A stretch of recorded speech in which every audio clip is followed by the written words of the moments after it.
நம்ம Ashwin sweets and snacks export பண்றதுக்கு 7373041434 மற்றும் www.ashwinsweets.com கான்டாக்ட் பண்ணுங்க.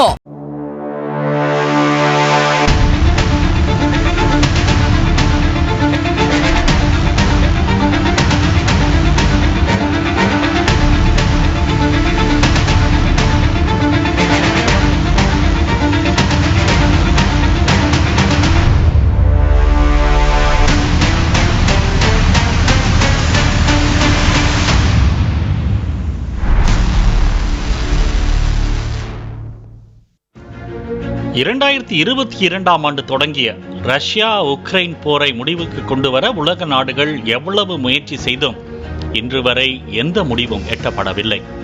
இரண்டாவது முறையாக அமெரிக்க அதிபராக பொறுப்பேற்ற டொனால்ட் ட்ரம்ப் ரஷ்யா உக்ரைன் இடையிலான போரை நிறுத்துவேன் என தெரிவித்தார். போரை நிறுத்துவது தொடர்பான பேச்சுவார்த்தை நடைபெற்றும் பலனளிக்கவில்லை.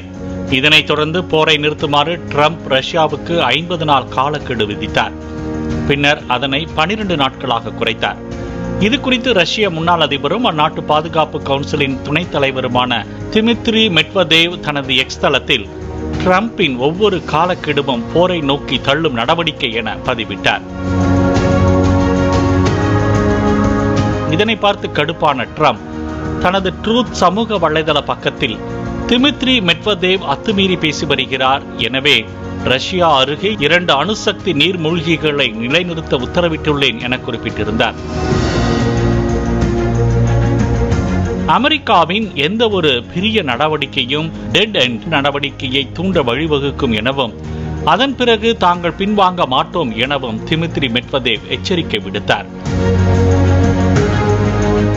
இதனைத் தொடர்ந்து டெட் ஹெண்டா அப்படி என்றால் என்ன, பலரும் இணையத்தில் தேட ஆரம்பித்துள்ளனர்.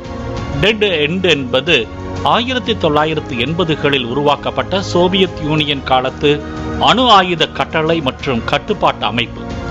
எதிரி நாடுகள் அணுகுண்டு வீசினால் அதனால் ஏற்படும் நில அதிர்வு, அணு கதிர்வீச்சு பற்றிய தகவல் அந்த அமைப்புக்கு கிடைக்கும்.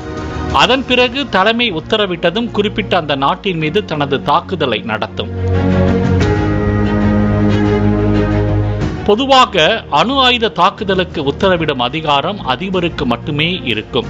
இந்த நிலையில் எதிரி நாட்டின் அணுகுண்டு தாக்குதலில் ரஷ்யாவின் அதிபர் உட்பட முக்கிய தலைவர்கள் உயிரிழந்து விட்டால் அங்கிருந்து உத்தரவு வராத நிலையில் அதை தானாக புரிந்து கொள்ளும். அதாவது ஏவுகணை தானாக வெளியில் வந்து ஆங்காங்கே பூமிக்கடியில் புதைத்து வைக்கப்பட்டுள்ள அணுகுண்டுகளுக்கு தகவல் கொடுக்கும்.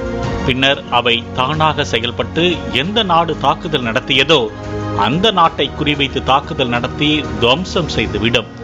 இதனாலேயே டெட் ஹெண்ட் அமைப்பு மிகவும் மோசமான அணு ஆயுதமாக கருதப்படுகிறது.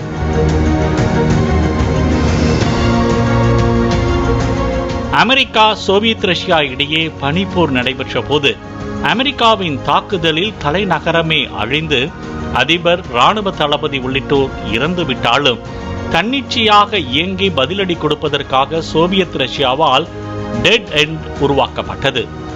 அப்படிப்பட்ட டெட் எண்டை அமெரிக்காவிற்கு எதிராக கையில் எடுக்க நேரிடும் என ரஷ்ய முன்னாள் அதிபர் தெரிவித்துள்ளது உலக அளவில் பெரும் பரபரப்பை ஏற்படுத்தியுள்ளது. நம்ம Ashwin sweets and snacks export பண்றதுக்கு 7373041434 மற்றும் www.ashwinsweets.com கான்டாக்ட் பண்ணுங்க.